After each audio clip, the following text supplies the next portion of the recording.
Chris Lamb. Here. Sarah Payne. Here. Peter Kemp. Here.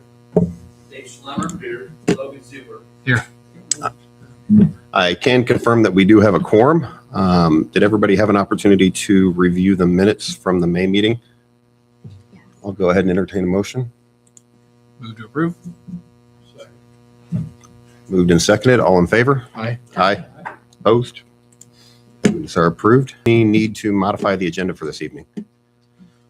Okay, moving on to old business. We have kind of a hybrid old business, new business. So for 225 North Dewey Street, that was tabled at the last meeting. So I'll need a motion to take that off the table. I'll second it. Move a second. All in favor? Aye. Aye. All right. So we will go ahead and open the public hearing for BZA Development Standard Variance 2026-005. Staff report. Thank you, sir. James Catterett, City Planner for Auburn.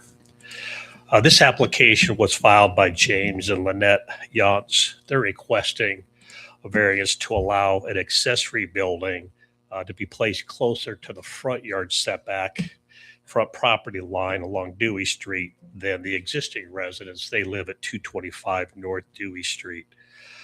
The variance required public hearing advertised in the Star on June 9th. There were 6 adjacent property owners notified of the request. The property itself that they own, it's actually 3 city lots highlighted in yellow on the map. The proposed garage structure accessory building is highlighted in red on the aerial. The garage would be placed closer to Dewey Street than the existing residence, and that's what triggers the setback and the variance requirement. The property and all surrounding property is zoned R2 residential. A few photographs of the property itself to give you an idea. This is actually from Dewey Street looking west, right at the location of where the garage would be. The largest tree that you see closest to Dewey Street's actually been removed since the photograph was taken, and that's the location of where the garage will be. This shows looking south along Dewey. The garage would go again where the largest tree on the far side of the driveway is located. This is showing there is a carport structure that's actually extends into the right-of-way of Dewey Street. That's the adjacent property to the south. And this is looking back north towards the garage location again. And then there's an aerial photograph just to give you a little perspective of the property. Staff did not receive any public input from our notices or the legal notice. The applicant, they're looking to construct a 26 by 30 foot, it'd be detached garage. And the UDO does not allow a accessory structure to be placed forward of the front of the home. So even if the home is set back further than the minimum setback, an accessory structure cannot be closer to the road than the front of the house. So that is what they're requesting to do. The garage would actually be 15 feet from the front property line. The garage doors would face north. So they would utilize the existing driveway that is present to be able to have, in essence, you have to turn your vehicle. It wouldn't be straight in. You would have to turn your vehicle to enter into the garage. I mentioned that carport along to the south. That at the time it was encroaching the right-of-way. There's actually been a vacation of a small sliver of right-of-way. That was done when the sidewalk was built along Dewey Street.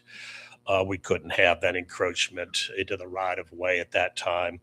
And so that garage is actually entirely on private property now, but extends quite obviously all the way out to the sidewalk area. So I think that in looking at that, as you look at this side of Dewey Street, that has a major impact on staff's review of this request. The encroachment of that, the proposed garage, the encroachment will be on the south side of the property again. And so it's would be in essence on the same location area as that existing carport that encroaches into the front setback. And so as we look at, line of sight, we don't think there'll be any line of sight issues for the neighbor, and feel that this is a reasonable request for this property. And staff would recommend that you consider our proposed findings of fact, accept those, and approve this variance as requested. Thank you. Any questions for staff? Thank you. Thank you. Would the petitioner like to come up and speak to the project?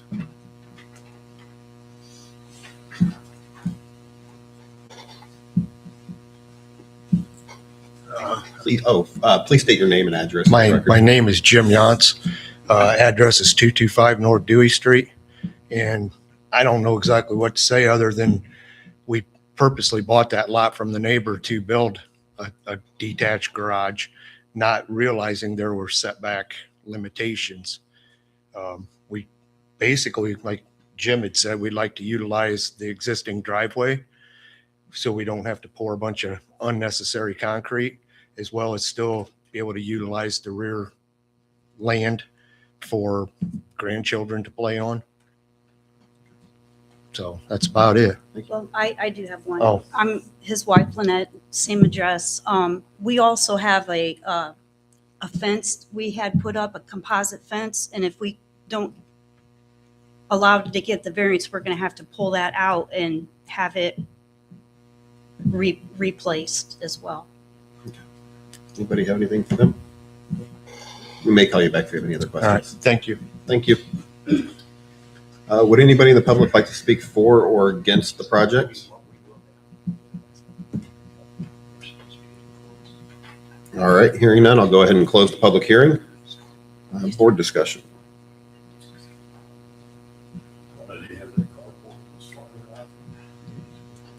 I'm not worried about it. Looks really nice. Okay.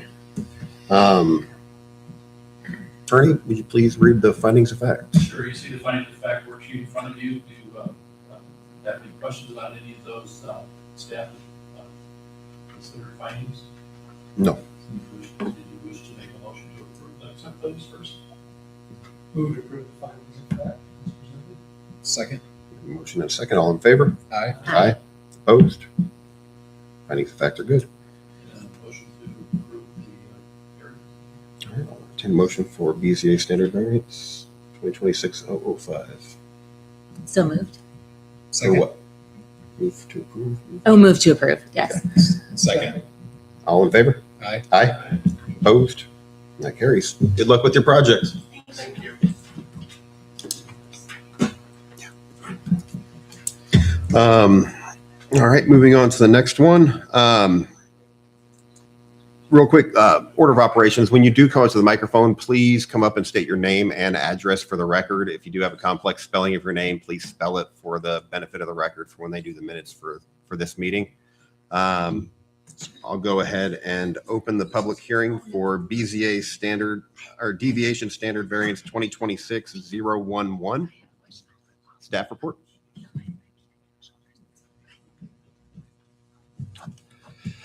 Thank you. This application was filed by Michael Miller, who's requesting to reduce the required setback off an alley for a garage that would have direct vehicular access to that garage from the alley. The required setback of the UDO is 20 foot. In that scenario, the requesting it be reduced down to 5 feet. This variance required advertisement in the Star, which was done on June 9th, and there were 8 adjacent property owners notified of the request. The property itself is highlighted in yellow. They're mid-block off of Sprott. The proposed garage is illustrated in the next aerial.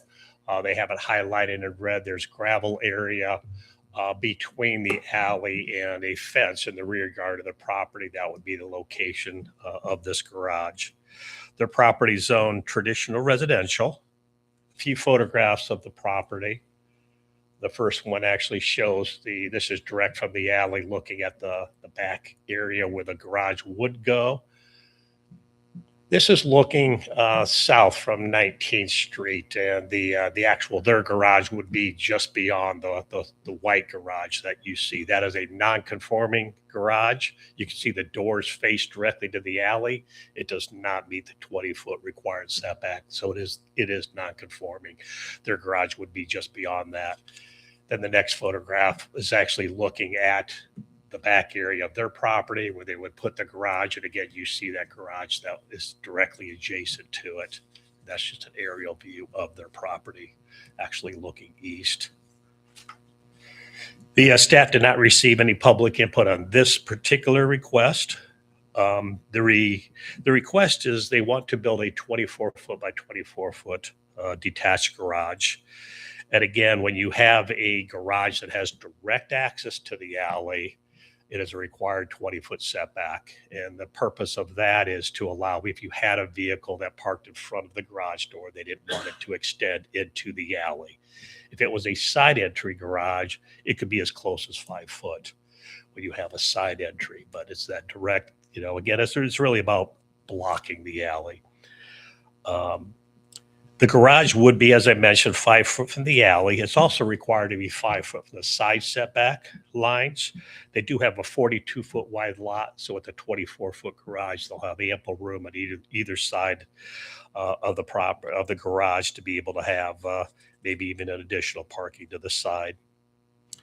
The fence itself is 30 foot from the property line, so you'll see the back of the garage would actually be almost up against their fence that's currently to enclose their backyard area. I mentioned the garage in the photograph to the north. It's about 8 feet from the property line. There's one across the street that's about 8 foot. When you go further south, there's other garages. One is 3 foot from the property line, and the actual house is 3 foot from the property line along the alley, as well as another garage is 5 foot. So it's one of those alleys that, they're older garage structures. They're non-conforming. And so you kind of have a precedent set along this particular alley on where the garages are placed. They do have 2 sheds in the rear yard, but they're on the inside of the fence towards the house. So staff looked at this request, walked the property, walked the alley. The encroachment of the garage with the doors facing the alley, it will not allow enough room, obviously, for a vehicle to be placed there 5 foot. It's probably better than having it at 15 when somebody tries to squeeze a car in, and it's, maybe they could pull, parallel with the alley in front of both garage doors, but it's probably better that it's 5 foot than if not 20 foot. But again, looking at the other garages, we have non-conforming structures up and down that alley. And so this is going to be consistent with the other garages along the alley. So we have proposed findings of fact to support the variance and recommend that you accept those findings and approve the variance as requested. Thank you very much. Thank Any you. questions for staff? Yes. Are rules for the alley the same as rules for the street? A normal street? They are different. So as that last case, you just can't have a garage in front of the residence. So your typical setback, the minimum would be 25 foot. If you had a home right at a 25-foot setback, that would be as close as the garage could be.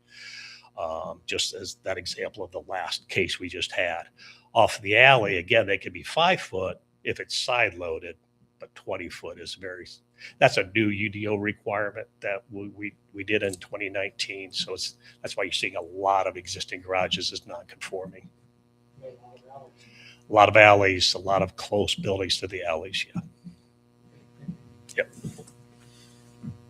Anything else? Thank you. Would the applicant like to come up and speak to the project?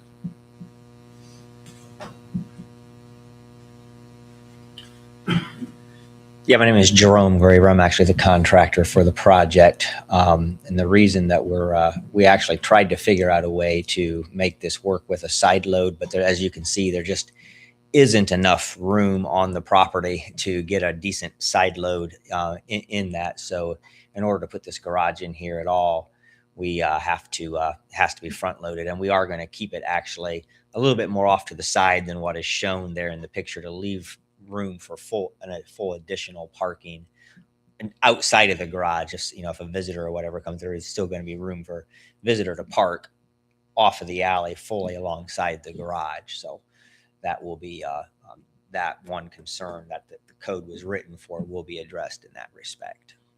Is the intent to still have the side yard setbacks respected for the? Yes, it'll be side 5 end of it? feet off of the. It'll be Okay. 5 feet off of the north side. Is the idea. So. Anybody else have anything for him?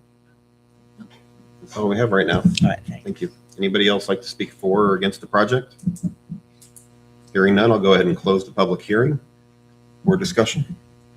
No neighbors have an issue, so. That's your choice. Yeah. They're in.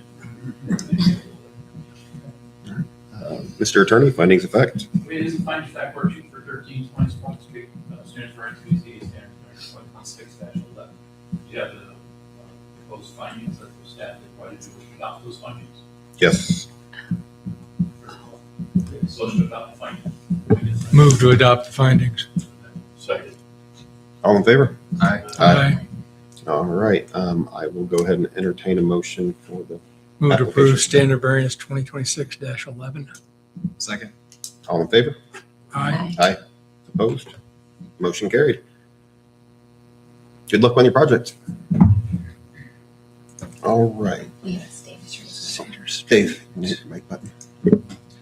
I'll go ahead and open the public hearing for 711 North Cedar Street, BZA Development Standard Variance 2026-012.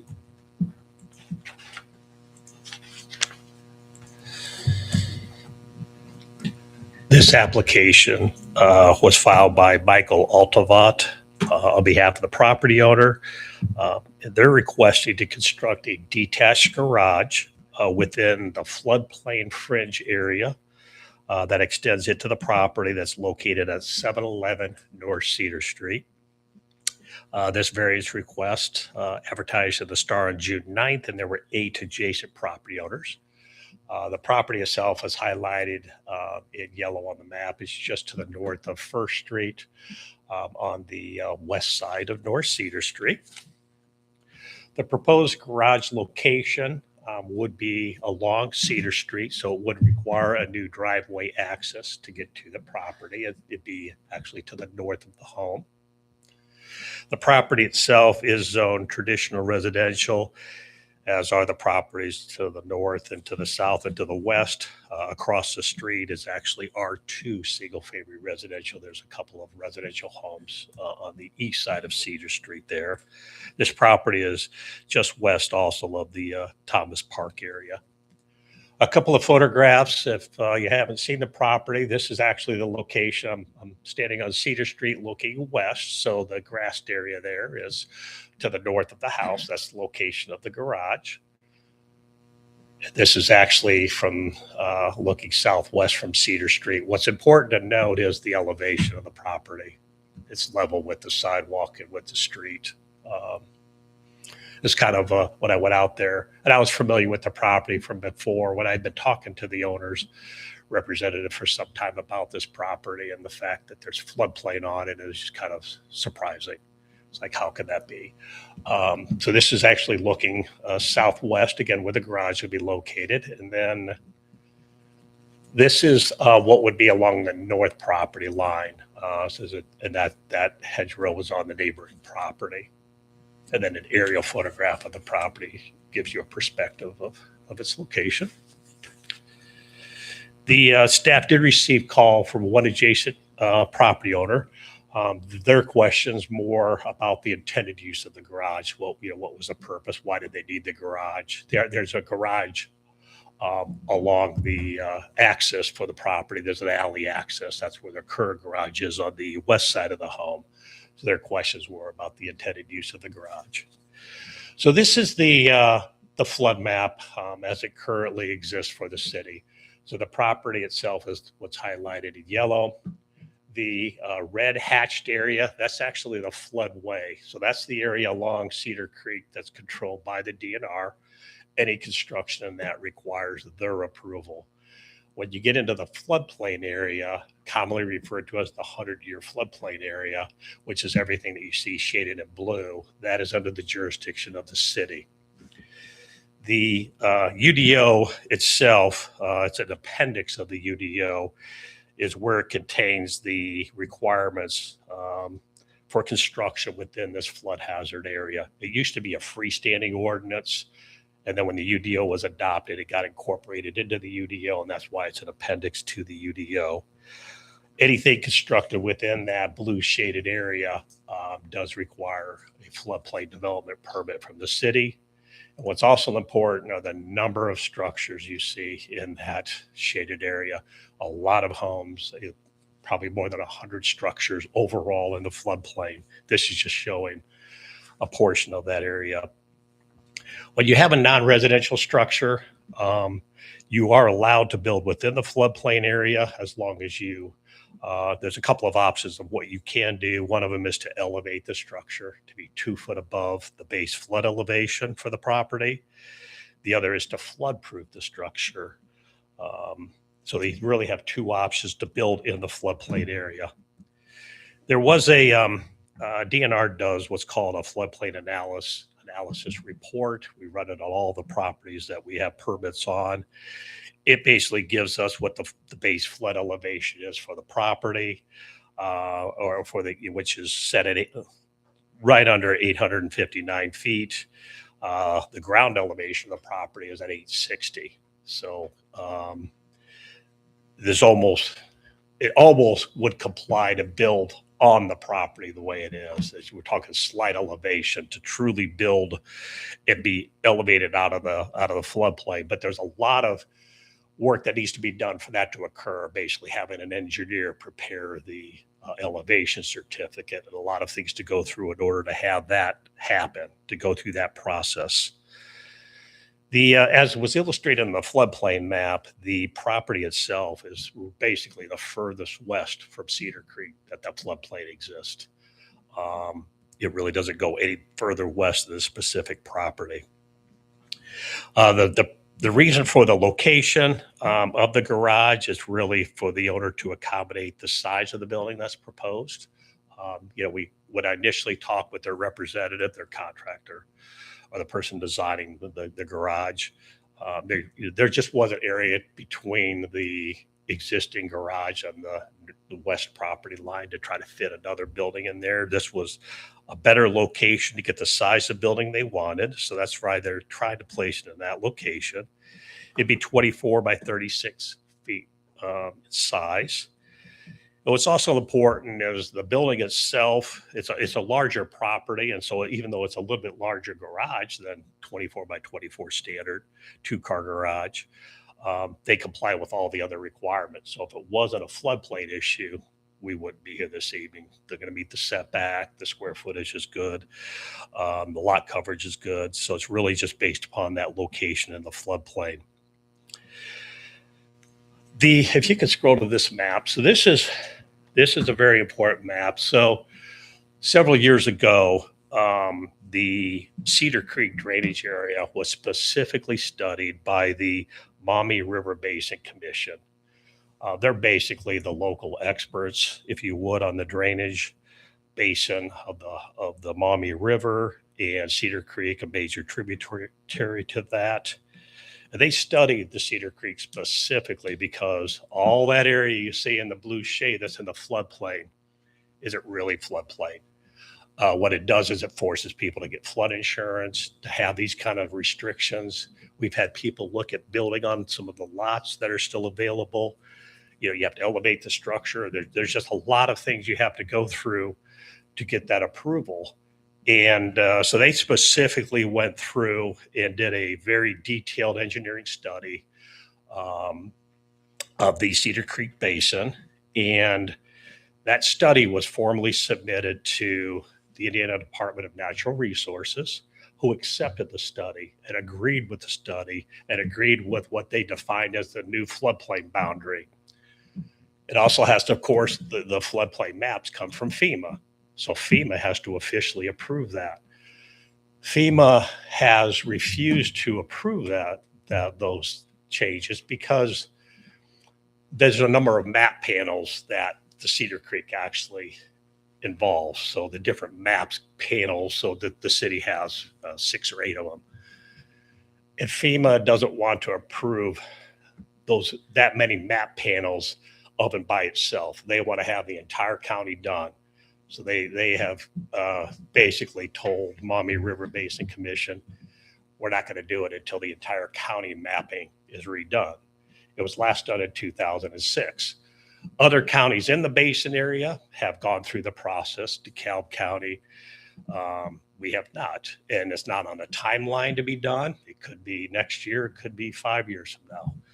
What's important is that detailed study that was done shows on this particular map, what you see in the orange, the vertical orange is the floodway. So it very closely matches the current floodway map.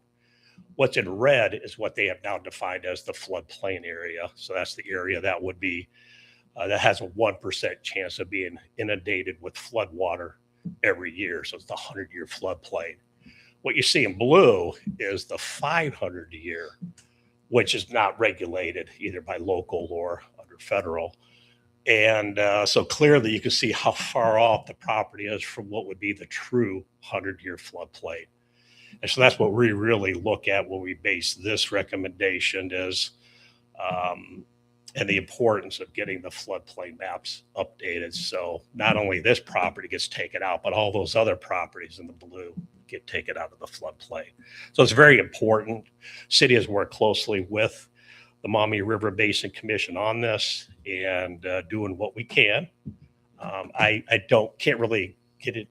I don't understand the details of why the county maps as a whole haven't been done, haven't really pursued that, or who could do that, or what's the cost of doing that. It's probably more of a county issue than it is the city, because we've done our part. We participated with the study and whatnot. So as I mentioned, that there's over 100 structures currently affected. This is the first one that's come before us. It's kind of unique. It's a unique request probably for this board. Unique one for me. I don't think I've ever had a variance to allow a structure in the floodplain come before. I've had elevation certificates, flood proofing. This is a little different step, but it's allowed by our UDO and the property owner, and that this is the step they wanted to take. And you have the authority to grant a variance to the floodplain. What's specific, there's not findings of fact. At the very end of the staff report, there are considerations that need to be done and reviewed. And we're really looking at, what would be the impacts of allowing a structure on this property? Is it going to create any issues for any adjacent property owners? We don't believe so. Just purely looking at the elevation of the property when you're out at the site, how can this be in the floodplain? So that's how we're, staff are looking at that. We lean on the River Basin Commission for their expertise. We believe in the accuracy. D.A. Brown did the actual engineering study of the floodplain with the River Basin Commission. So we're confident with that. We're basing our recommendation on that. And we recommend that there's not actual findings of fact, but that you look at the considerations and approve this variance as requested. So if this variance was granted, would it still need to go for secondary approval through anybody, or is this It doesn't. Yeah, they'll have to get an actual permit, but the only way they can get the permit is to have the variance approved. Okay. And then, unfortunately, the Maumee representation was a little bit difficult to read in the 500-year plan. It almost looks like the position that they're recommending is actually like void of even the blue almost. Yeah, the blue would not be part of the floodplain area. They're just showing it as 500-year. So they're showing the extreme event that would have to occur for water to ever back up onto that property. What they're showing, if you go back to the map, they were showing just the orange as the floodway and the red as the 100-year floodplain. Okay. So all the other color, all the blue is just not regulated. With the new curb cut for the new drive, would that trigger a requirement to finish off the sidewalk to the property line? It does not specifically. No, and it's kind of hard to know why it stopped where it did. I don't have an answer to that, but no, it actually would not trigger the requirement to extend that. It doesn't go any further north beyond this property, at least on that side of the street. So,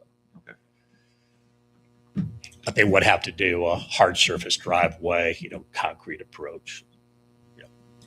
Any other questions for staff? No. Thank you, sir. At this time, if the applicant would like to come up and speak to the project.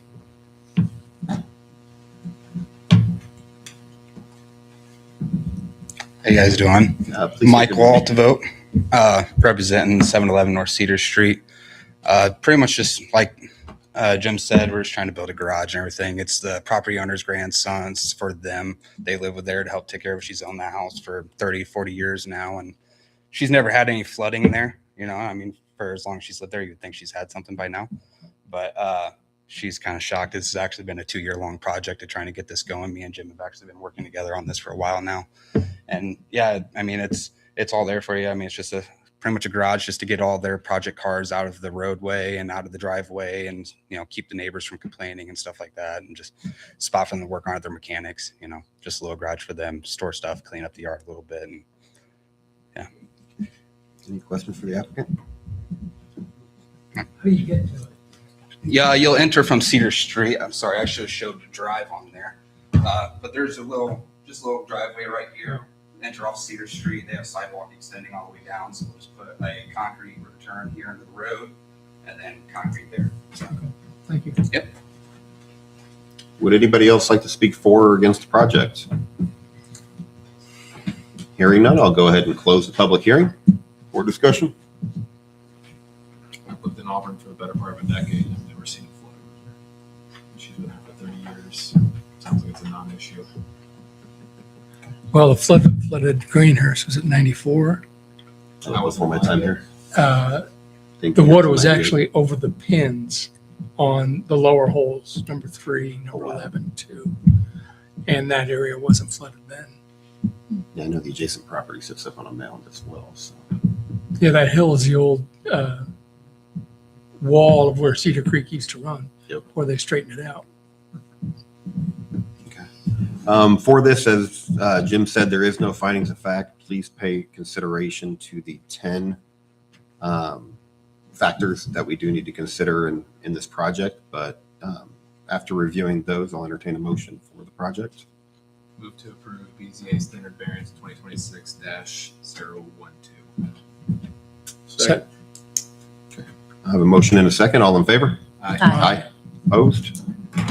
Good luck with your project. Motion carried. All right, I'll go ahead and open up BZA standard or development standard variance 2026-013 public hearing. Staff report, please.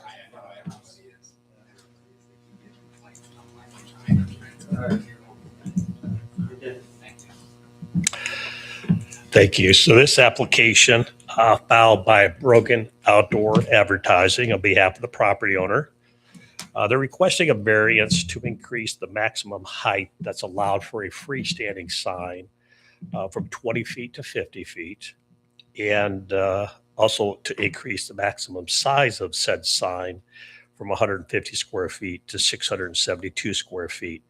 This would be a new billboard sign proposed on the east side of Interstate 69 to the north of County Road 50. The property itself, it's a large tract of land highlighted in yellow. The site, of course, would be up towards I-69. Do you have a location map? It'd be approximately 700 feet north of the County Road 50, which dead ends at this property. And it's your typical billboard sign.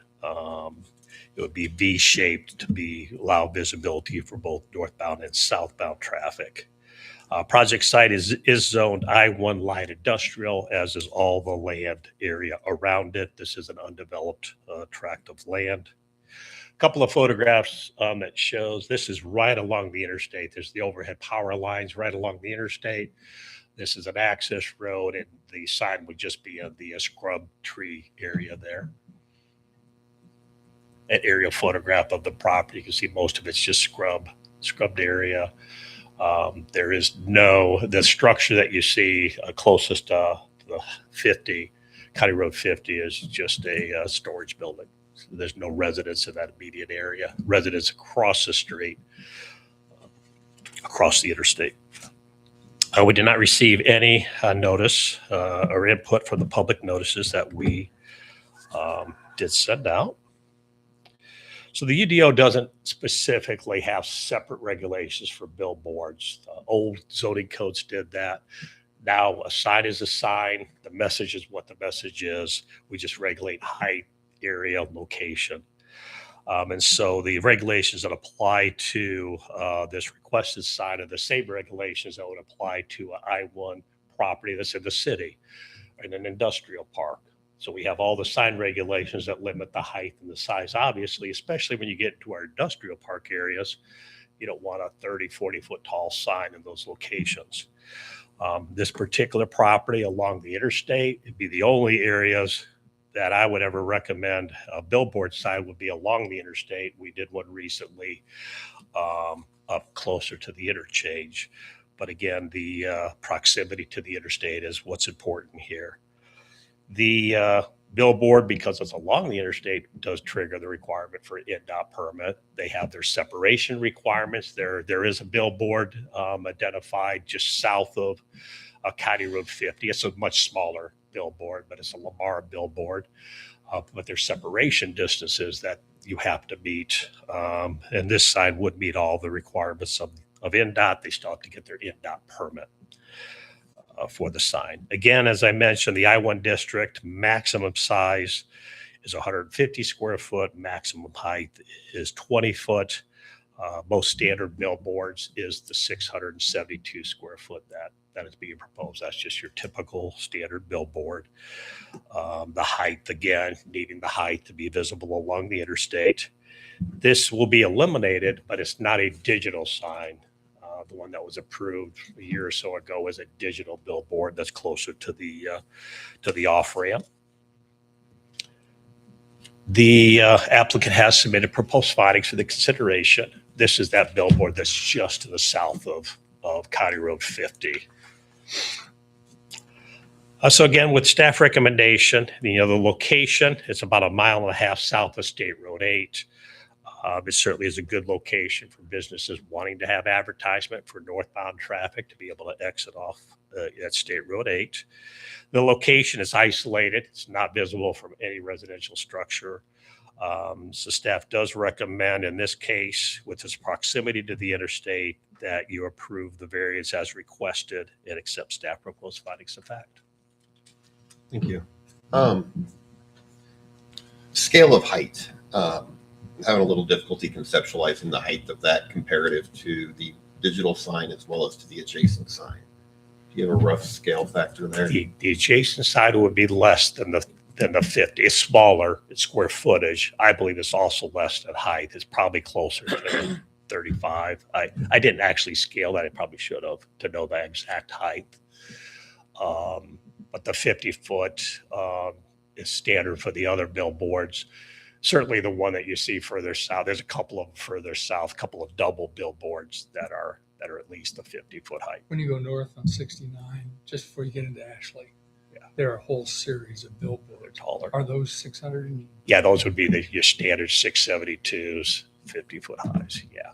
Most of the billboards are pretty standard to that. The Lamar is probably an older one. It's smaller. But as you look south of that, the Auburn Auction Park property has a billboard. It's actually a double. And I think there's also another double billboard north of that, which are obviously much taller. It's square footage. You take 670, you double that. Yeah. Thank you. Okay. Real quick, this is the second or third one we've heard in the last couple since we've amended the UDO. Should the UDO committee in your periodic review take up a consideration for a billboard specific content? Or are these the exception to the rule that really They're we the want to trigger?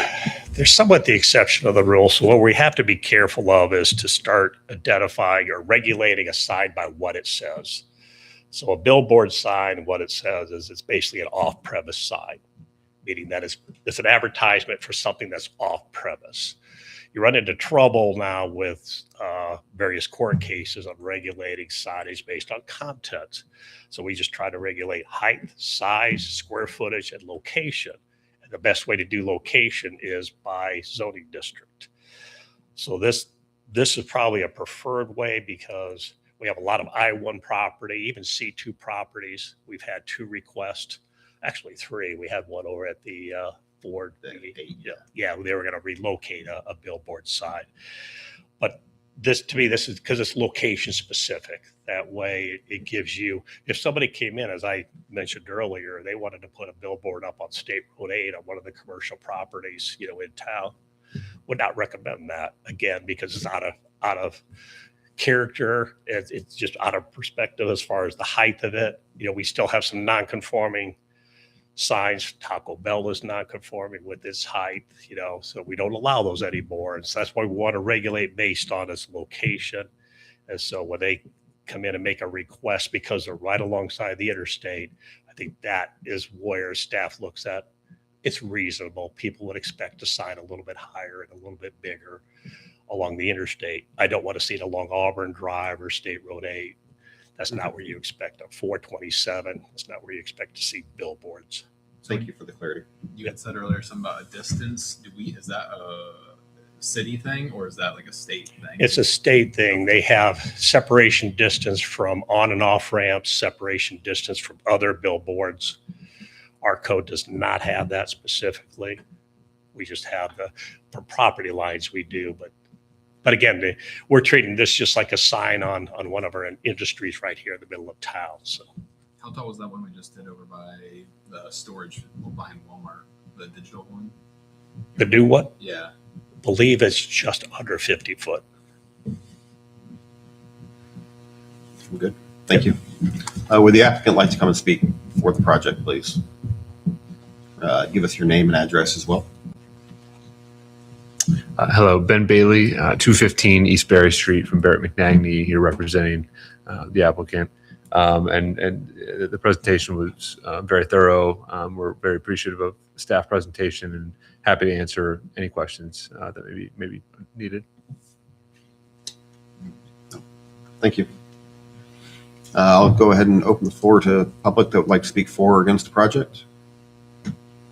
Hearing none, I'll go ahead and close the public hearing. Staff discussion. Anybody else tired of great big signs everywhere? It's a fact of life, though. It is, and I know some cities have kind of done away with them completely, but I think to phase those out takes many, many decades, and I don't think it's necessarily appropriate at this juncture with kind of what's been parallel improved. So, individual changes. So I guess we're going to approve it. All right. Do we have findings of fact for this one? Go ahead. I ask you to review the finding of fact worksheet for BZA standard variance 2026-13 and ask for a motion to adopt the staff findings. Move to adopt the staff findings for 2026-013. Second. All in favor? Aye. Opposed? Staff findings are adopted. I'll go ahead and entertain a motion for the project. Move to approve BZA standard variance 2026-013. Second. All in favor? Aye. Opposed? Motion carried. Good luck with your sign, sir. All right, I will go ahead and open the public hearing for BZA Special Use 2026-001. Staff report, please.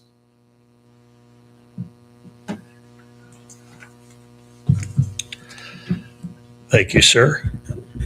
So Sasha Radisser, on behalf of Vertical Bridge, with authorization from the property owner, who happens to be Indiana and Michigan Electric Company, they're requesting a special exception to allow the installation of a telecommunication tower. It'd be 185 foot tall at the very top of the antenna on top of the tower.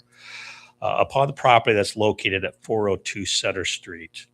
A special exception requires a public hearing, was advertised at the Star on June 9th, and there were 11 adjacent property owners sent notice.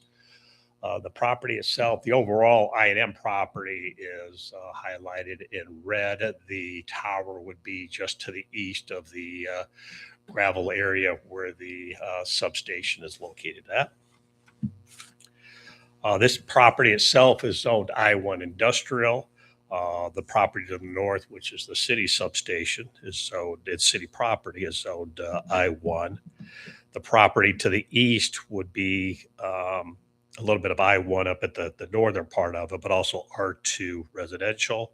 To the south is R2 residential, and then to the west is Parks and Recreation.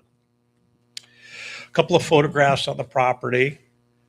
Showing the location. So this is actually from the north property line. I'm looking south towards Old Brick Road, and so the actual tower would be within a 60 foot by 60 foot extension of this gravel area. It'd be fenced in, and it would be basically right in the middle of that fenced in area. This photograph is looking from the east property line, looking west at the tower site. Again, the tower site would be almost in the middle of where you see the structure for the substation. To looking from the south property line, looking north at the tower site.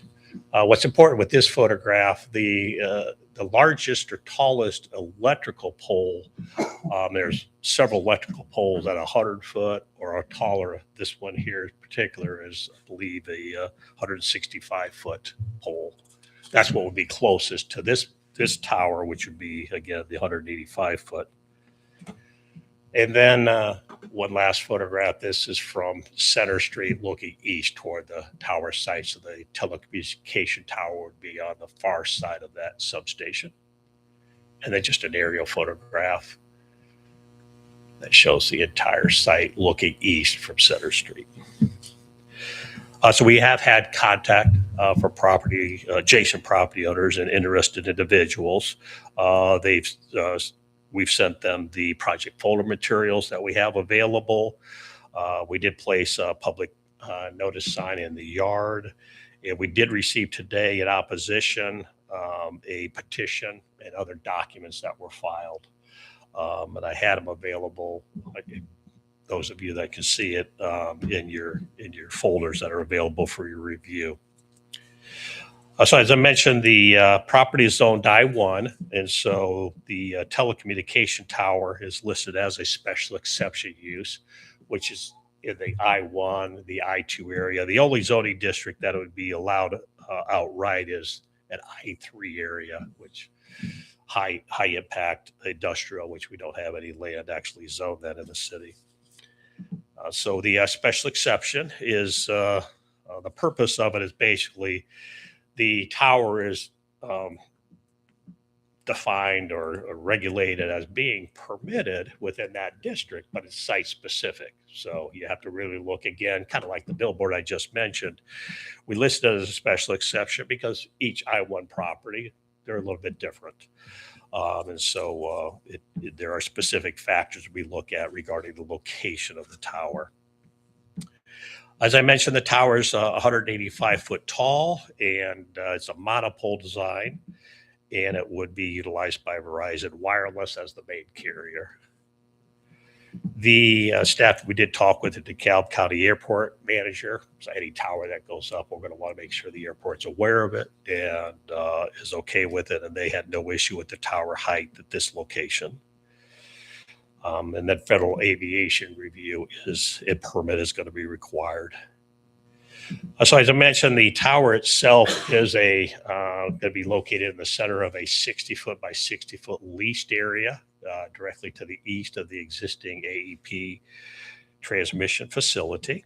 There'll be access there's a drive that goes back to the substation, and that's how the access will be for this particular substation. There will be fence around the leased area as well as gate access for the tower. There are very specific setbacks that have to be met for any tower, both front, side, rear, especially for residential districts. The tower does meet all of those it exceeds all of those requirements. And overall, the maximum height for a tower is 199 feet, so they fall below that at 185 foot. As I mentioned, there's a number of, and again, this is a substation. So there's been upgrades to the substation. Some of the older poles removed. We have the new steel poles going in. And so that I mentioned the one pole that's closest to the proposed tower, it's at 165 foot.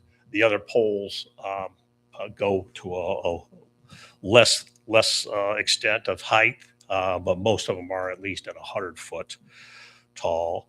You look at the aerial photograph, you can see a number of the existing high tension power line poles. The two closest to Old Brick Road are actually 125 foot in height, just for perspective. And the actual tower is what's indicated. It's hard to see, but a little red box shows the actual location of where the tower will be. There is a requirement for cell towers to have screening around the enclosure of cell towers. The applicant is asking to waive that. As you look at the entire substation, both the I&M and the cities, there's no screening of any of the substation facilities. So staff would support, if the special exception is granted, the waiver of the landscaping. It wouldn't provide any true benefit. You'll still see still see the tower. It's not shading any of the tower or shielding any of the tower. Maybe some of the equipment boxes that are on the ground level. We have had the landscaping put in when it's just a tower on a property by itself, but in this instance, with all the electrical equipment and that's there, we don't see that it serves a purpose. The nearest residence, as I mentioned, the setbacks are met, is actually 300 plus or minus feet from the actual tower. That would be the residence that's closest to Old Brick Road. The residence is to the subdivision to the east or a little bit further than the 300 foot. If you recall, the board did consider back in August of 25 a similar request to this one this evening. It was voted 3-1 to deny the request. And the applicant subsequently filed a complaint with the United States District Court concerning the board's decision. And then subsequent to that complaint being filed, this application has been filed. In essence, a reconsideration, but is an entirely new application. So none of the evidence, none of the discussion that was for the previous meeting pertains to this case. This is a completely new case this evening. At that time, and again this evening, staff believes this proposed use is appropriate for the property. When we look at the property, it's zoned industrial. We have two substations side by side. We have a number of very tall power poles in the area. One's 165 foot. You're not going to be able to tell the difference between the two poles. The other poles, the ones closest to the residents in Old Brick, are 125 foot tall. It's all perspective as you see it. The other substations they have enlarged over the years. They're getting bigger as residents maybe moved in and it was a small substation. It has grown, but now that's why there's so much land there to allow for that growth. And we feel that this location, kind of in the middle of that industrial zone land, and basically right in the middle of where the substation is at, is probably the best location for the tower on this particular property. And so with that, we do recommend and support the variance request. We submitted proposed findings of fact for your consideration. The applicant also submitted proposed findings for this request. We do have one condition that would be the FAA approval shall be obtained for the tower. And with that, that concludes staff report. Thank you. Any questions for staff? For our screening for towers, what do they normally do? Typically, you're looking at evergreen shrubs, that get to a height of 6 to 8 foot when they're fully grown. The facilities that we have in town that have them, that's what's happened. I just asked because on that, I know the AES, or what is it, AP station, they don't have it, but in this location where it would be, it is directly behind somebody's house this time. Yeah, I think the aerial probably shows it best. Yeah, there you can see, there is some natural trees for some of the houses that are, to the east, but not a complete line Right. like there is, to the northeast. Anything else for staff? Nope. Thank you. Thank you. Would the applicant like to speak for or against the project? Or for the project? Sorry. Or against the project.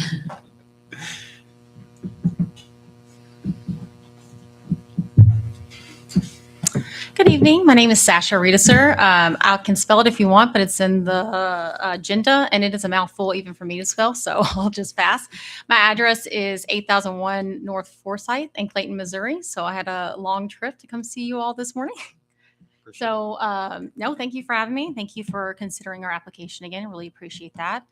I know that you're all familiar with the materials, and staff is giving I think, very good, thorough presentation of the materials, so I'll go pretty quickly. I do know that there was a petition, so I want to address a few of those concerns as I go, but we'll try to get through these materials, and if you have any questions, please let me know. So we've got, of course, we're here again asking for approval of the telecommunications tower at the substation site. I do know that there is a lot of opposition, and that happens. I'm never called in if there's not opposition. If there's an easy tower, an easy one, they never call me, so I never get to see the easy ones. Everyone's always mad at me, so gotten pretty used to that. But one of the things I want to say is that the reason why this is such a common problem is because no one wants a tower in their proverbial backyard. And so, but if we never have towers, if we never put the towers anywhere or where they need to be, then we never have service. And we have to have good, solid service for us to call home, to call for help. And that's exactly why you have enacted rules for when a tower can be approved and when it's allowed. We submit that we've satisfied all the requirements as the staff report shows, and I think as our application shows. And so all we ask is that since we have met all the requirements, that you would approve our application. Again, I've just talked about kind of what the big need is for the tower, and we'll get down here a little bit. Yeah, I can go ahead. Down here to talk about the gap. This gap is, as you see in your materials, this is several years old. Like, we've been trying to fill this gap for a while. So it's not new, but it is still creating significant problems for Verizon's customers in this area. And so we've got these maps. These are the same maps as you saw at the last hearing, but you can see here the areas in yellow and red have poor service. So in the outdoor, you may be able to walk outside and get a phone call, but you're not going to be able to stand in your house and make a phone call, not reliably anyway. And then in the red, you're not going to be able to even do that outside. And so if you can see here, all this green filled in, that is the improvement that this tower is going to provide. It's going to provide good indoor coverage, which means even if you're standing in, one of the goals here is to provide good service to the hospital. So what this green means when it says good in-building coverage, this means even if you're in the hospital and you have to call out in that concrete building, this will provide adequate service to do that. Again, this is the only viable location. We've kind of talked about, I know there was a lot of talk in the materials about why here. That's always the question, is why here? This is the best location I think I may have ever seen for a cell tower. Especially since I've seen them at substations before, but the fact that you've got a 165-foot tower right there, or I guess pole, not tower, but since you got a 165-foot structure already there, it's going to help it blend in a way that it's not going to blend on any of the other properties, and is going to really mitigate any impact that would be there visually. I know that in the materials, one of the things mentioned was the neighbors think this is already an eyesore. I think it's been really well maintained, but I won't comment on whether or not it's an eyesore. But one of the things they said is that this is going to just further increase the eyesore. But in reality, it's just giving us, we're able to put a tower in a place that, while the neighbors may be unhappy with its existing use, this tower is going to blend with that. And so it's going to be able to host other facilities or other carriers. And so then when they come in and they want to build a facility or they want to provide coverage, they don't have to build a whole new facility. They can locate on our tower. And so this is just going through the dimensions. I won't go through it again. I know you already know it's in the materials. And I just showed some of these pictures. These are all in the materials, but this just kind of gives you an idea. I pulled a few of the pictures to show the substation so you can see, the existing structures. And of course, the staff recommendation is to approve and that we meet the requirements. And I'll go very quickly through why we think we meet the requirements. As I mentioned, we meet all of the setbacks. More than meet all these setbacks. We meet the height requirements. It is consistent with the zoning district and comprehensive plan. As we mentioned, this is a special exception in the zoning district. I know that it is probably frustrating to live next to an industrial zone or a property is even used with industrial use, but it is an industrial zone property, and this is an appropriate use of an industrial zone property. It is not going to be injurious to the public health, safety, morals, or general welfare. I know that there were some comments about property values. I did read the studies. The studies are anecdotal. They're not really based on any firm evidence. There's certainly no comps to similar properties, or definitely nothing in there about putting a tower on a substation. So, but I would also like to point, there's a case out of Delaware, AT&T against Sussex County Board of Adjustment. It's out of Delaware from 2015. And what this case showed is it was a really unique situation where the tower was built for 3 years while the case went through the Delaware courts. And at the end of that, they were able to show, and this was not this situation where you've got the substation. This was a beach town. And so we were talking about the impact on condos and beach view properties. And what they found is over the 3 years, there was no impact. And there just isn't, because people they don't see them, they ignore them, they move past them, you kind of go eye blind. And so there's not going to be any impact to property values. It will be in harmony with adjacent land uses. Again, this is already an industrial zone area, and it will blend in with the existing structures. It's not going to alter the character of the district because, again, industrial zone. And as I said before, it's not going to impact property values. I do note that I just want to kind of go through real quick and make sure I do address their concerns. I understand the property owners are very passionate about their properties, and as they should be. I get that. So I want to make sure we're addressing their concerns. I do know there was a concern about the traffic increase. There's not going to be any traffic increase. Once we build the tower, there will be one van going to the tower once a month, unless there's some kind of issue with the tower itself. They'll go in and repair it, and otherwise it's just once a month maintenance. I know there was concern about the wildlife. We do have to go through environmental studies to address that. And so there's not going to be any additional negative impact on wildlife. Is there any questions or? Great, thank you very much. And thank you again for, yes. So the co-location consideration, you did indicate you did evaluate alternative sites. Did you find any other alternative sites that would be potentially suitable for the project? No, and as you'll see in the statement of need, the first thing Verizon does is they look for a place that they could put the equipment on so they don't have to build a new tower. It's expensive to build a new tower. They don't want to do it if they don't have to. They'd much rather just put their equipment on wherever they can. And as you'll see in the statement of need that we provided, there wasn't a location where they could have done that. Thank you. All right, thank you. Do you have any issues providing screening on the south end of your tower there, where it is directly behind somebody's? We've not been asked to provide screening up to this point. I would have to see what the lease area is. Obviously, we can't just agree to put something outside of our lease area.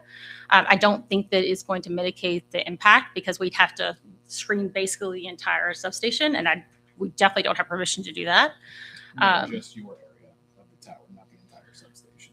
Assuming that we've got the lease space, I can't imagine they would object, but no one's asked us to do that. No one's suggested it, so I have not been able to speak to them with that. Just that we have it for our city code. No, I understand. Understand.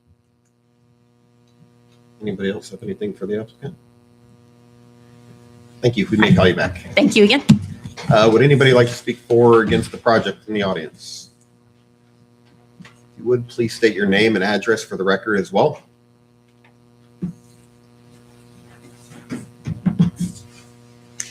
Good evening. My name is Lori Shanyfelt, Shanyfelt, and I live at 702 Old Brick Road here in Auburn.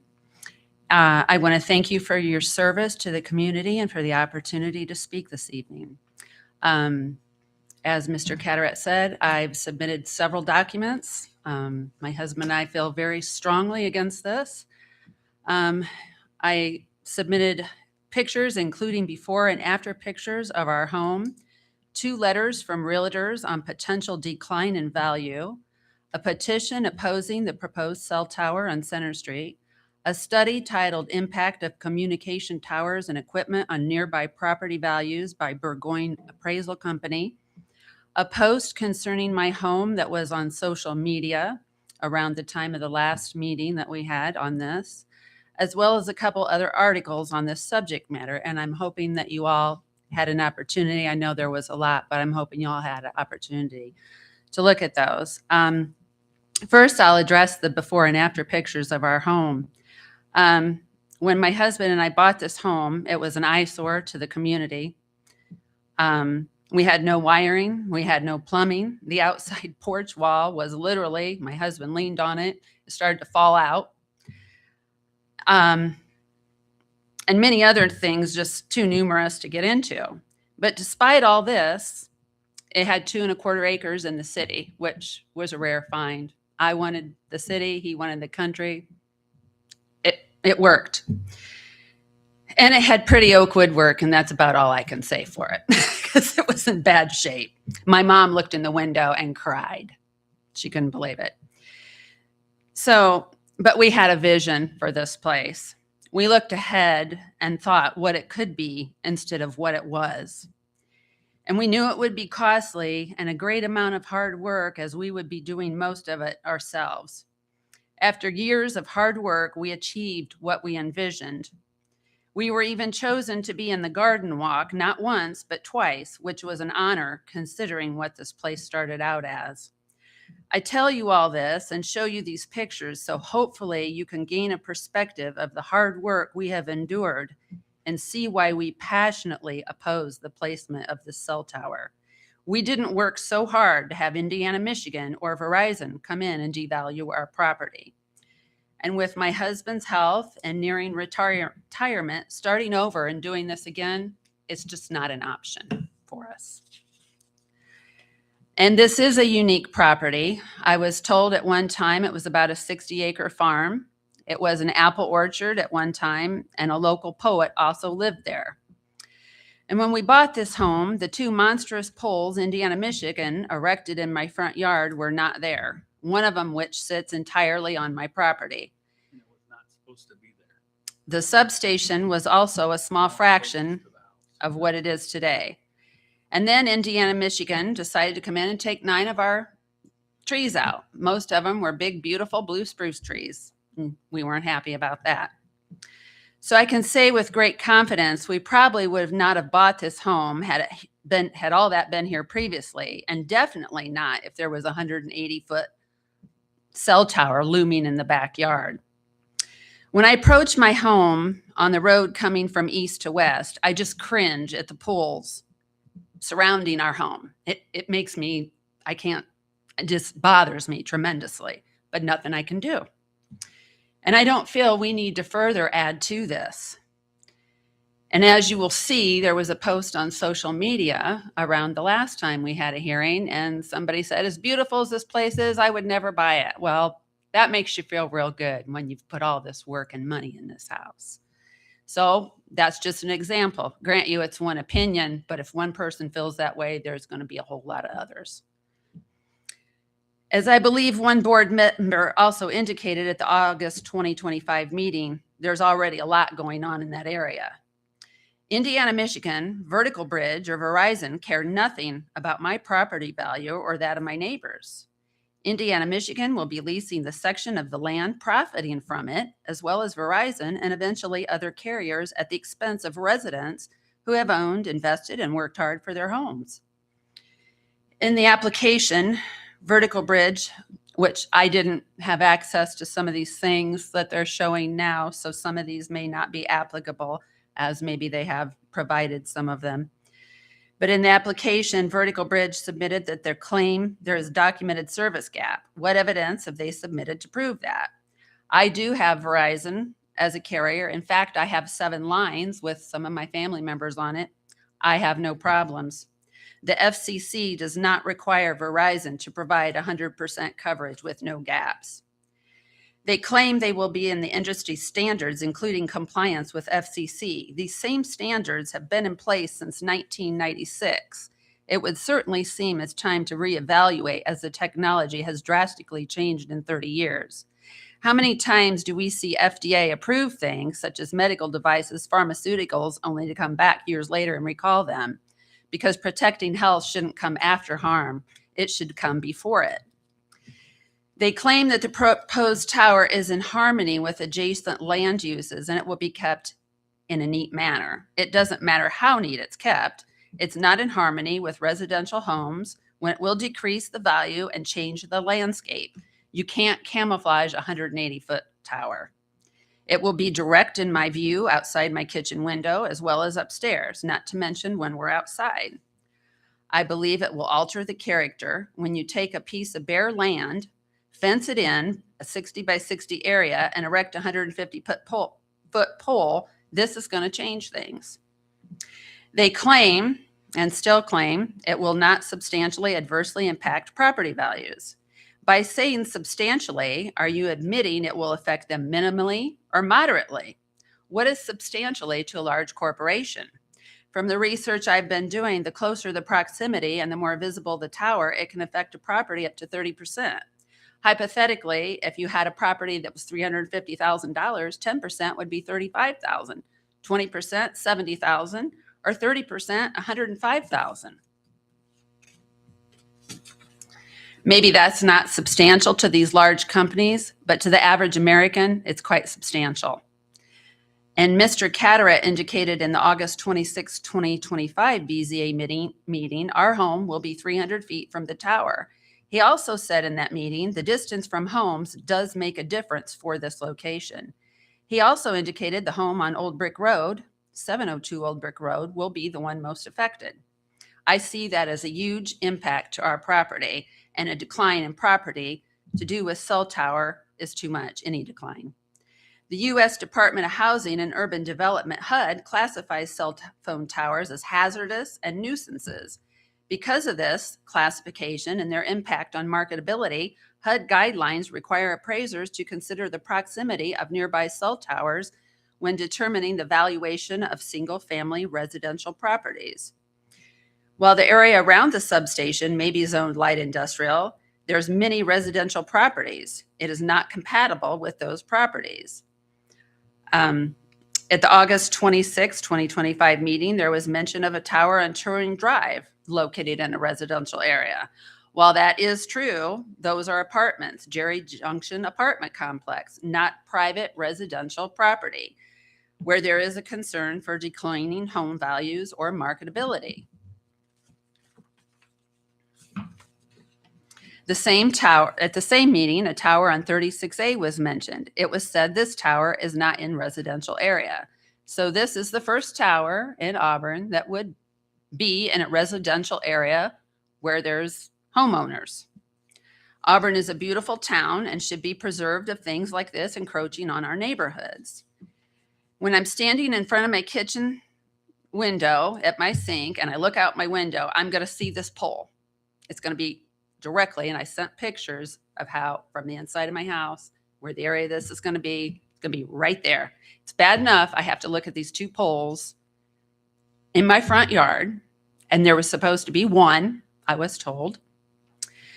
The impact of communication towers and equipment on nearby property values from Burgoyne Appraisal Company addresses the issue of cell towers placed within close proximity of residential properties. David Burgoyne provides the following analysis following literature scan on appraisal research on communication towers and on Mr. Burgoyne's more than 32 years experience in his business. He has excellent qualifications and he is licensed in Indiana, Michigan, as well as North and South Carolina. He highlights the fact that the studies uniformly indicate there is a significant impact on residential property values from installation of cell towers. Not surprisingly, the studies that show little to no impact are universally commissioned and paid for by telecommunications industry. And I had on here, what, if any, information has Vertical Bridge submitted to this board to show there are no other suitable locations? Have they talked to any local landowners to see if they would be willing to lease a small section of land? I know that the property is the electric department right down the road, 5066 County Road 29. Seems like maybe somewhere in there would be a good option. There's not a lot of residents there, and it's not far from the proposed area. And is there no city or county land that could be leased for this tower so the city or county could benefit from the lease instead? And I feel like Verizon in Indiana, Michigan, they've got a lot more money than the residents who live around there. They can find other alternatives a lot easier than we can. And I feel if you allow this special permit request, you're setting a precedent for other towers who want to come into residential areas. I feel I have shown through submitted articles, an extensive report from a highly qualified appraiser, letters from local realtors, and a petition from surrounding neighbors that this cell tower will indeed cause property values to drop, decrease marketability, and in general is not wanted in this residential area. We respectfully ask that you acknowledge our wishes and deny this permit. Thank you. Thank you, ma'am. Any questions for the, I have a question. Does the electrical substation decrease the value of your property? I believe it did. I believe it did. When we had our house appraised, the guy told us, the appraiser told us, he took off the part of our appraisal because of the substation and the power lines over the house. He said he wouldn't give us any more money for our 2.25 acres because of those power lines. And we have 2.25 acres. You know what those 2.25 acres would be worth in the country? But because they're by those power lines, yes, I believe that already has decreased. And the two poles in the front yard, like we've mentioned before, the property line is running right down between them. The one sets If totally you pull up on our the- property it's line. not supposed to be there. The whole thing is we didn't know that this was going to happen when we bought that. We didn't buy the home with those things there. And we probably wouldn't have. And we have a chance to, show an opposition to this, and we're going to. We have worked hard. And I'm sorry, but it brings me to tears. I'm very emotional about this because we slept in an upstairs with no wiring. We had no walls. We had holes in the floor, but we seen something in this property and we had a vision and we made it happen. And I don't think it's fair for these companies to come in and devalue our home when we've worked so hard. It's just not right. And it's a neat property too. Like I said, it's been there. It was a farm, an apple orchard. It's a neat piece of property. You don't find 2.25 acres in town. And it's beautiful, I think. It's not perfect. It's an old house, but we've worked very hard. And I have had so many sleepless nights over this. It has had me a wreck. And if I wasn't so passionate about the work that we've done in our home, it wouldn't bother me. But it does because I know what we have endured to get there.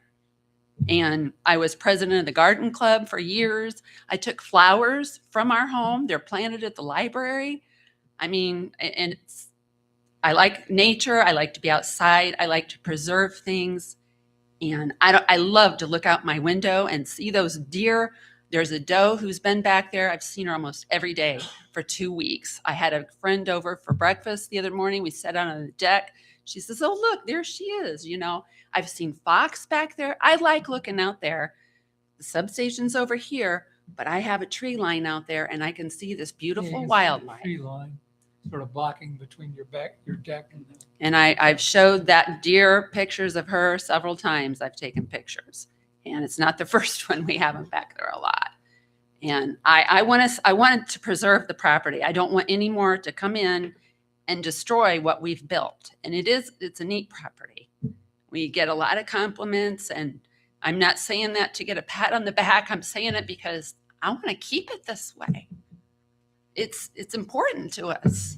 There's not too many people that would have taken that wreck and done what we've done with it. And I'm proud of what we've done. My husband has heart problems. We can't do this again. We're done. We're getting old, and it is what it is. Sorry if I get emotional, but it's very emotional for me and for my husband, as we've done a lot of hard work. Thank you. Thank you. Thank you. I have a question about the approval of the 2 poles that that you said were added after you acquired the house.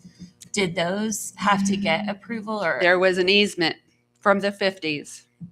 Okay. And they made it bigger when they came along and they took out 9 of our trees because of the bigger easement. And even though the pole was going 40 feet higher in the air, they needed more easement. So they came in and took out our trees. It's supposed to have been the one pole on this side. Like I said, the property, if you look at the property line, they got like an area view of the lines. It runs right down directly between the 2 of them. I see. There was nothing we could do, but the one sits totally on my property. And that is bothersome when you go by your living room window. Yeah. Dining room window. It's visible. Nothing I can do. So I'm going to do what I can do about this. Thank you. Thank you, ma'am. Would the applicant like to rebut anything or speak to anything that was said?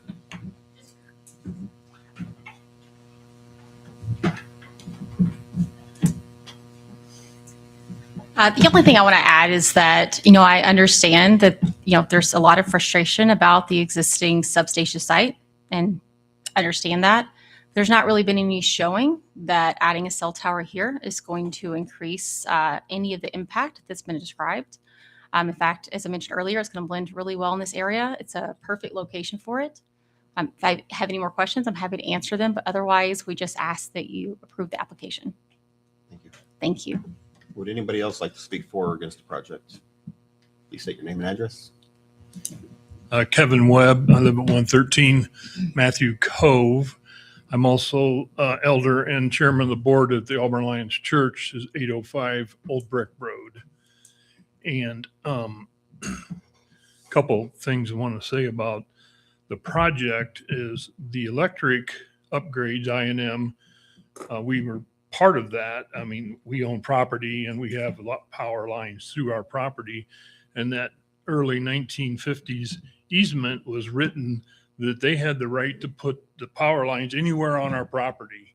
So we had to negotiate where it goes. And I'm sure that was a problem with the 2 poles on the other side of Old Brick Road, that the original easement was written that they could put them anywhere on that property.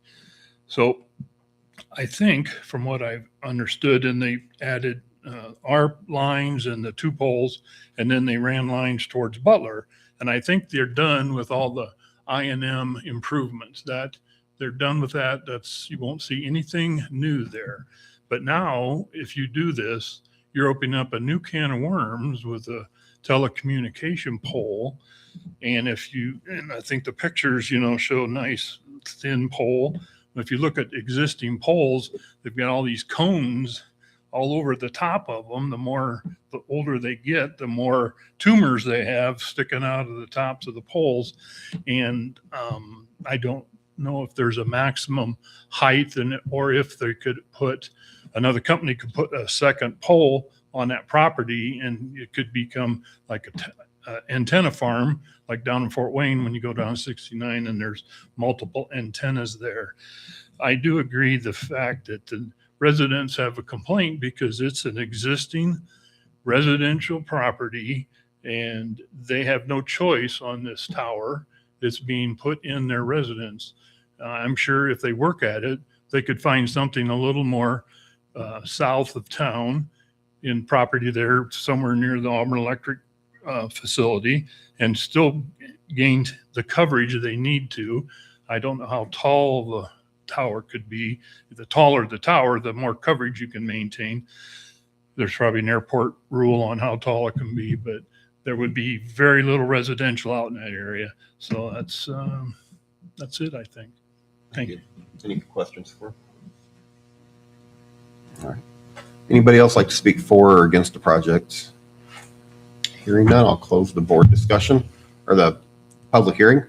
Open it up to board discussion. One thing I do want to highlight, and we appreciate everybody's feedback, but specific to this type of an application, federal and state law does provide requirements that we must remove from consideration, that we're not allowed to consider. Those items are environmental health and effects of RF, general aesthetics without substantial evidence, necessary cause or need of network coverage provided by the pole, consideration of technology or alternative technology preferences, property value claims made by a layperson, general letters from real estate agents related to general marketability or general ability to sell without providing substantial evidence, and petitions content without substantial evidence. And for the benefit of the public and present and those that did work on the petition, per federal Indiana law, the BZA review is strictly bound by a limited scope.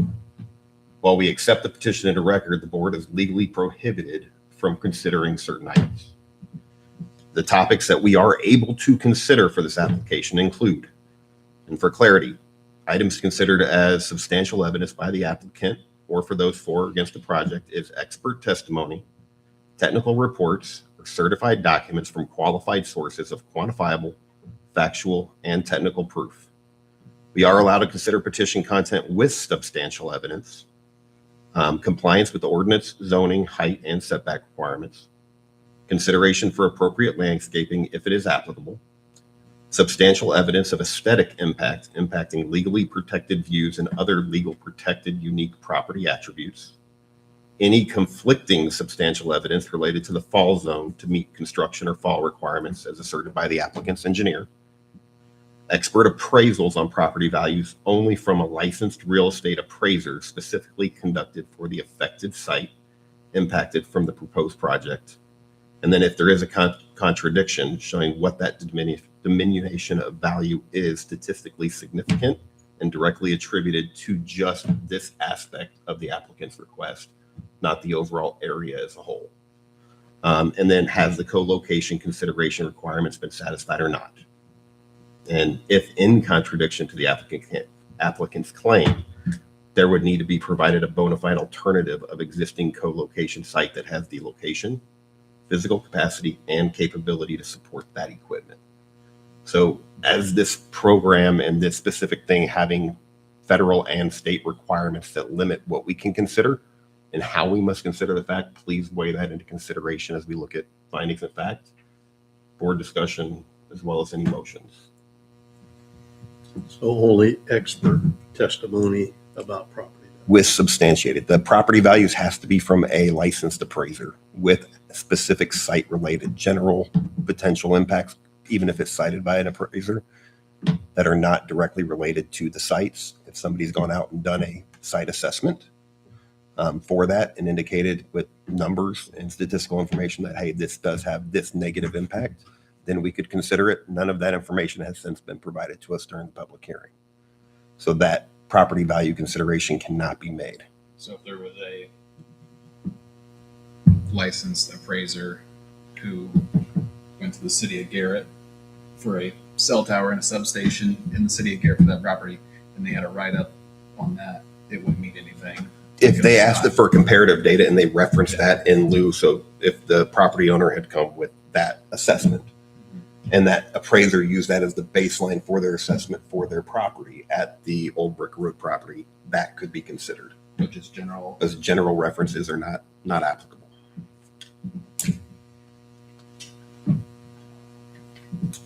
So And the residents' opposition, not applicable, just. unless it includes that substantive evidence and empirical studies or the studies by third parties that enter out of other states or general use of, hey, it will diminish property values for XYZ reason is not correlative to a direct property or an assessment.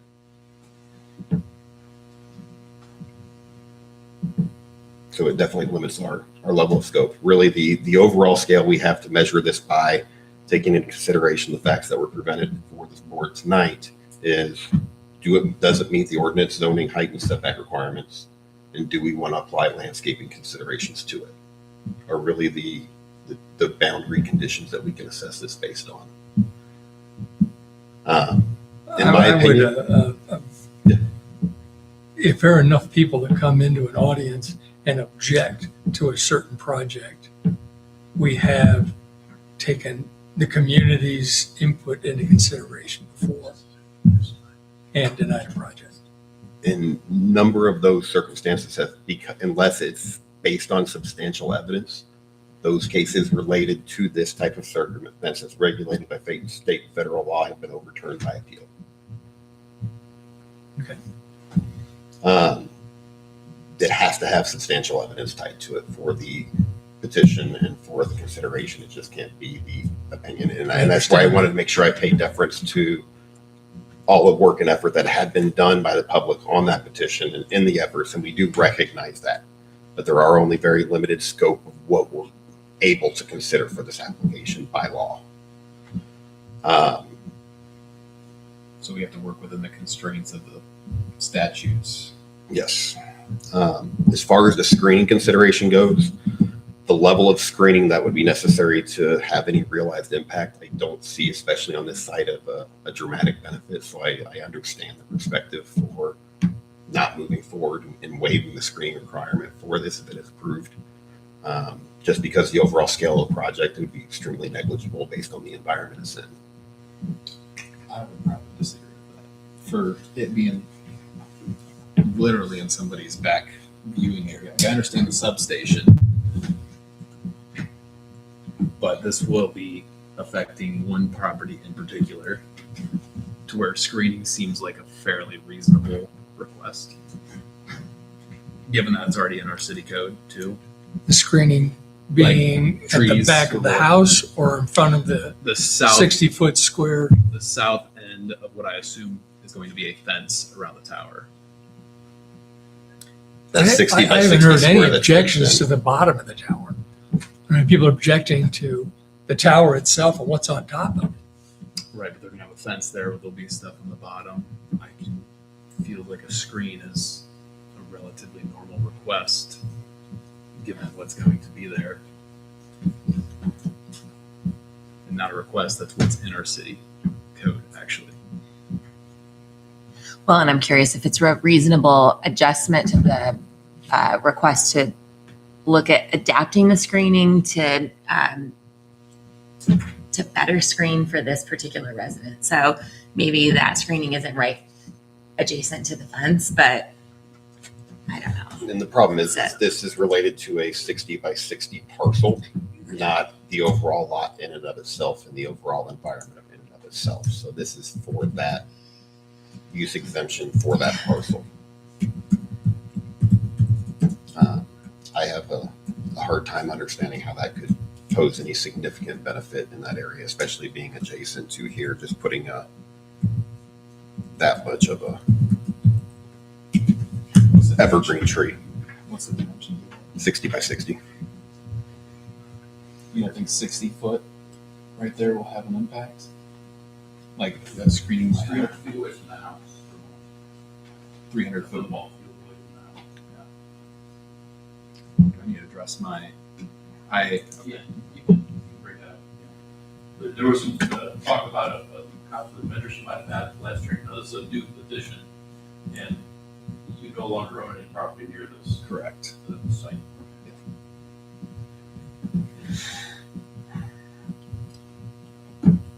I would like to see some sort of screening in that 60 foot area. I don't know what the screening is, but what do we normally require? How much stuff is at the bottom of the tower? Will there be a fence? Pardon? It'll be a fence, I assume. Will there be a fence on the bottom of the tower? Is there a fence around Yeah. the bottom of the tower? Yes, there'll be a fence enclosure of the leased area. And it sounded like the petitioner wasn't against it. It seemed like a reasonable request to them. There's a lot of stuff at the bottom of the tower. I'm looking at a Google picture of the bottom of a 200-foot cell tower. There's all sorts of stuff down there. And the people in the subdivision directly to the east have all sorts of woods between there, so they won't see it. But there's one house is going to see, let's see, that'd be the southeast side of that. So the south side. Sounds. So I'd like to see that south side screen too, if it's possible. Would it be helpful if I address the? Yeah, you may answer that. Absolutely.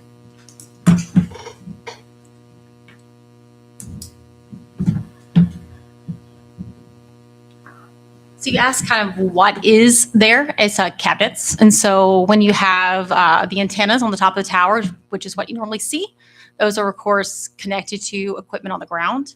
The fence is there specifically to, disguise and both to kind of disguise and hide those equipments and to keep people out of it, which is also another very important thing for safety.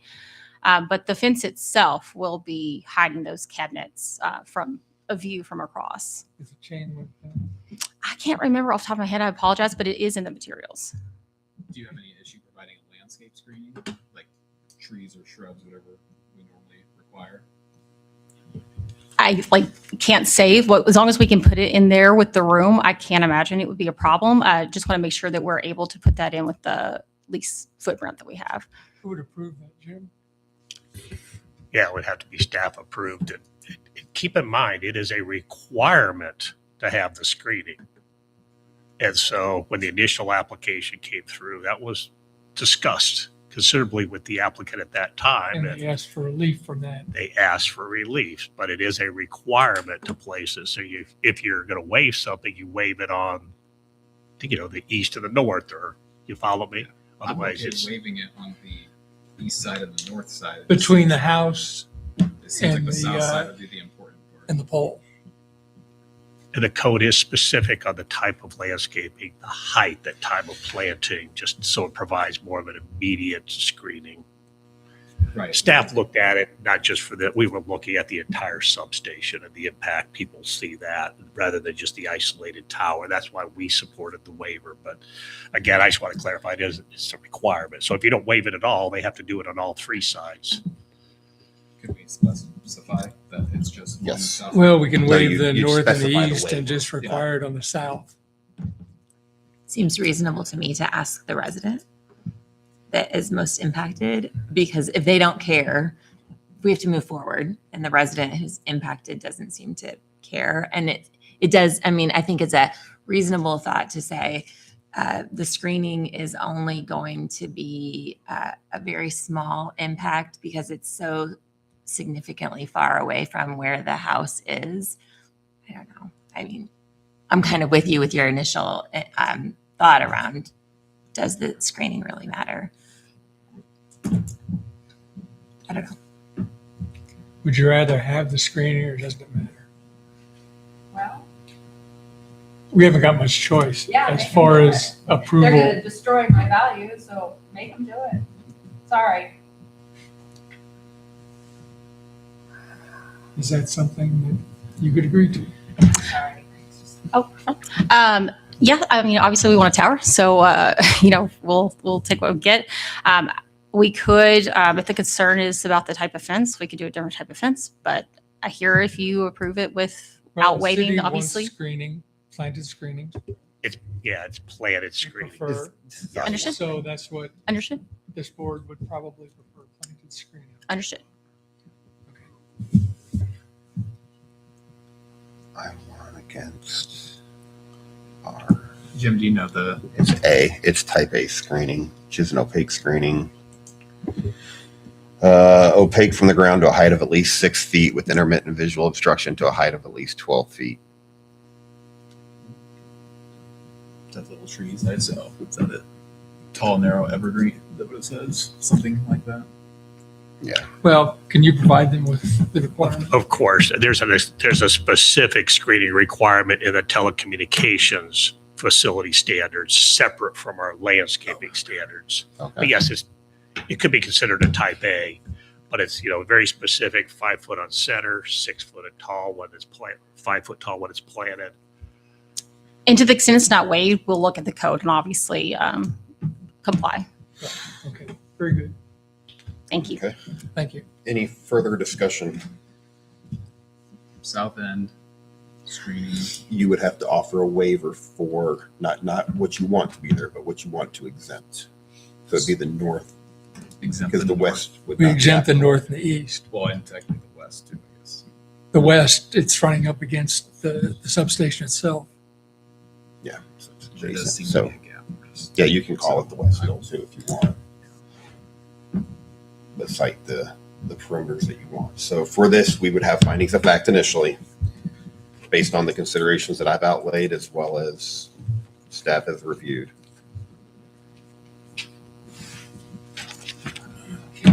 You're looking at findings of fact for BZA special use 2026-1.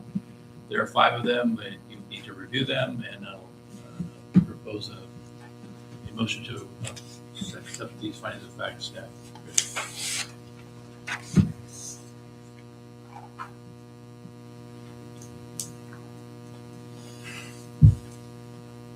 If anybody has an exception to any of the findings of fact, we can go through them individually if you would prefer. Move to approve the findings of fact stated. All second. We have a motion and a second. All in favor? Aye. Aye. Opposed? Findings of fact are adopted. All right, at this time, I will entertain a motion for the application. Please keep in consideration the staff condition as well as what's provided. So I'll say it so I can make sure I get it right.